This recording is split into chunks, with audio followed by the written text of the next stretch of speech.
मुआजिज़ाए शक्ल कमर। जिस मुआजिज़े का ज़िक्र आज हम करने जा रहे हैं वो ऐसा मुआजिज़ा है जो आप सल्लल्लाहु अलैहि वसल्लम से कबल किसी नबी को अता ना हुआ, और वो मुआजिज़ा शक्ल कमर का है, यानी चाँद को दो टुकड़े कर देना। चाँद को दो टुकड़े कर देने वाला मुआजिज़ा एक ऐसा वाक़या है जिसने पूरे आलम अरब को शजदर और हैरान करके रख दिया था।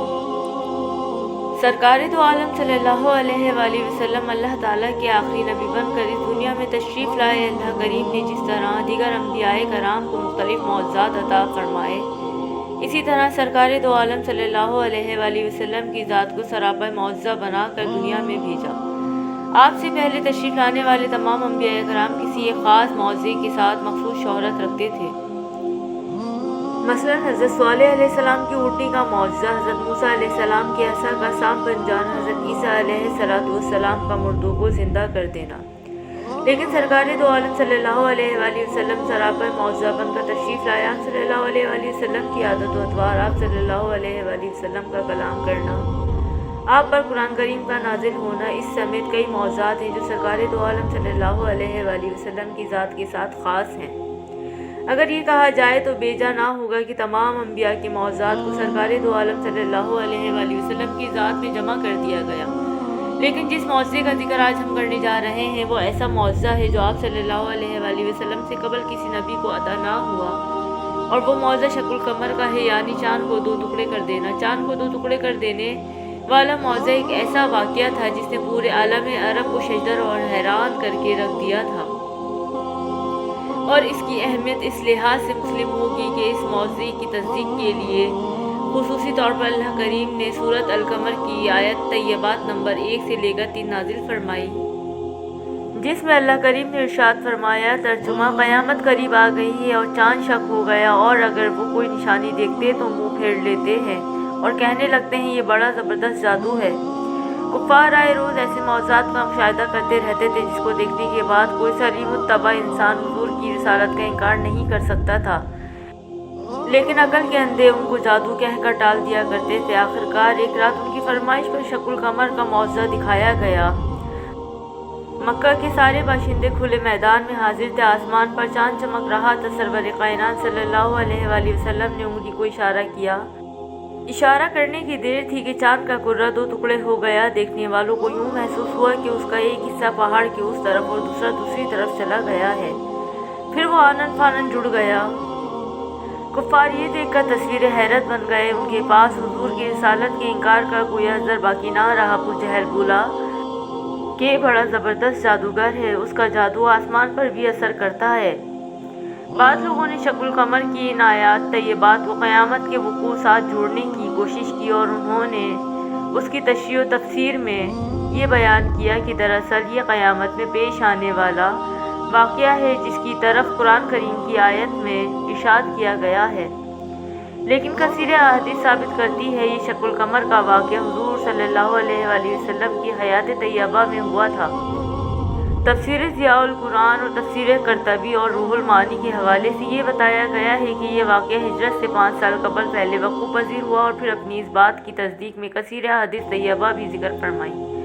शक्ल कमर के वाक़े की तस्दीक करने वाली अहादीस को जलीलुल क़द्र सहाबा कराम ने रिवायत किया है, जिनमें सैयदना अली मुर्तज़ा रज़ी अल्लाह तआला अन्हा, हज़रत इब्न मसूद रज़ी अल्लाह तआला अन्हा, अनस बिन मालिक रज़ी अल्लाह तआला अन्हा, हज़रत इब्न उमर रज़ी अल्लाह तआला अन्हा, अब्दुल्लाह बिन अब्बास रज़ी अल्लाह तआला अन्हा काबिल ज़िक्र हैं।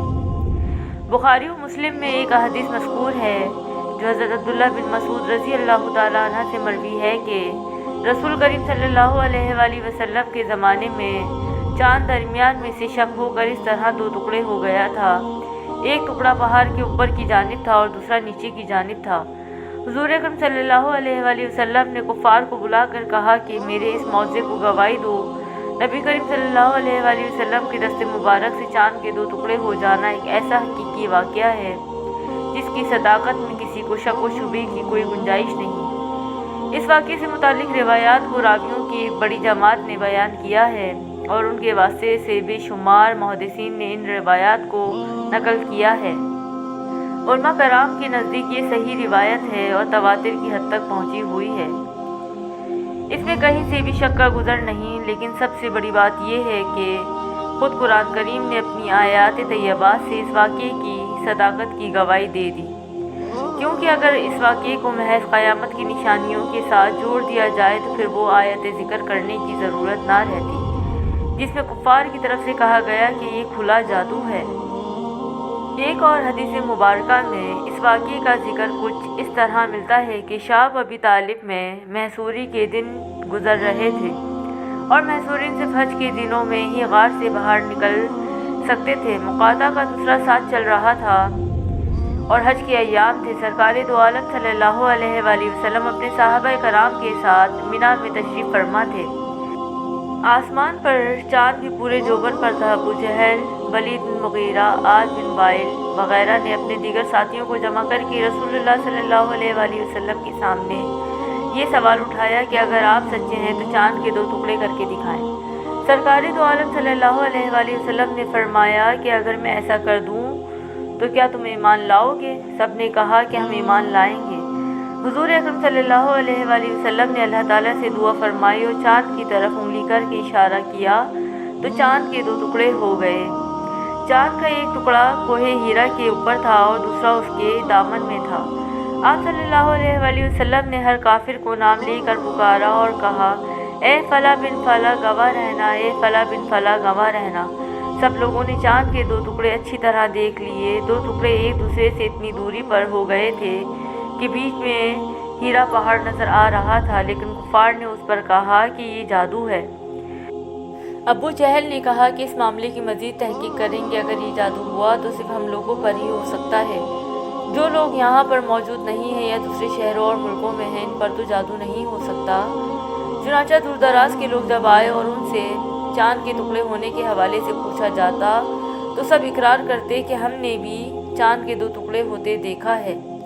صحابہ کرام رضوان اللہ علیہم اجمعین میں سے حضرت عبداللہ بن مسعود، حضرت حذیفہ اور حضرت جبیر بن مطعم رضی اللہ تعالیٰ عنہم کے عینی گواہ تھے، جو موقع پر موجود تشریف فرما تھے۔ کثیر صحیح احادیث کے باوجود بعض لوگ اس بات کا انکار کرتے ہیں اور یہ کہتے ہیں کہ یہ واقعہ قیامت کے وقت ظہور پذیر ہوگا۔ ضیاء القرآن میں اس آیت کی تشریح کے ذیل میں موجود ہے کہ انشک ماضی کا صیغہ ہے، لیکن یہ مستقبل پر دلالت کرتا ہے اور عرب میں اس کی بکثرت مثالیں موجود ہیں۔ اس واقعے کا انکار کرنے والے کہتے ہیں کہ اگر ایسا واقعہ پیش آیا ہوتا تو ساری دنیا میں اس کی دھوم مچی ہوتی۔ اس زمانے کے مورخ اپنی کتابوں میں اس کا ذکر کرتے ہیں۔ علم نجوم کے ماہرین اپنی تصنیفات میں یہ واقعہ نقل کرتے ہیں۔ چونکہ یہ واقعہ سر شام ہوا تھا، اس لیے جزیرہ عرب کے مغرب میں جو ممالک تھے وہاں اس وقت دن تھا، لہٰذا وہاں تو دیکھے جانے کا سوال ہی پیدا نہیں ہوتا۔ نیز یہ واقعہ رات کو اچانک پیش آیا تھا اور لوگوں کو کیا خبر تھی کہ ایسا واقعہ وقوع پذیر ہونے والا ہے کہ وہ بے تابی سے اس کا انتظار کرتے۔ رات کو کیا خبر کہ آن کی آن میں کیا وقوع پذیر ہو گیا۔ اگر کوئی اس وقت جاگ بھی رہا ہو تو ممکن ہے کہ وہ کسی اور کام میں مشغول ہو اور اس نے اس طرف توجہ نہ کی ہو، یا توجہ کی ہو، اس نے دیکھا بھی ہو لیکن وہ ان پڑھ ہو، لکھ نہ سکا ہو، یا لکھا ہو تو پھر ضائع ہو گیا۔ الغرض 20 احتمالات ہو سکتے ہیں۔ اتنے احتمالات کی موجودگی میں ہم صحیح روایات سے ثابت شدہ واقعے کو کس طرح غلط کہہ سکتے ہیں؟ شق قمر کا واقعہ دراصل حضور اکرم صلی اللہ علیہ وآلہ وسلم کی شان نبوت کا خوبصورت اظہار تھا۔ اس میں ایک تو حضور اکرم صلی اللہ علیہ وآلہ وسلم کی شان واضح ہوئی، تو دوسری طرف سرکار دو عالم صلی اللہ علیہ وآلہ وسلم کے اختیار کا بھی تذکرہ ہوا۔ آپ کا اختیار محض زمین پر نہیں بلکہ آسمان پر موجود چیزوں پر بھی چلتا تھا۔ تمام مخلوقات کی اشارے کی تابع ہے۔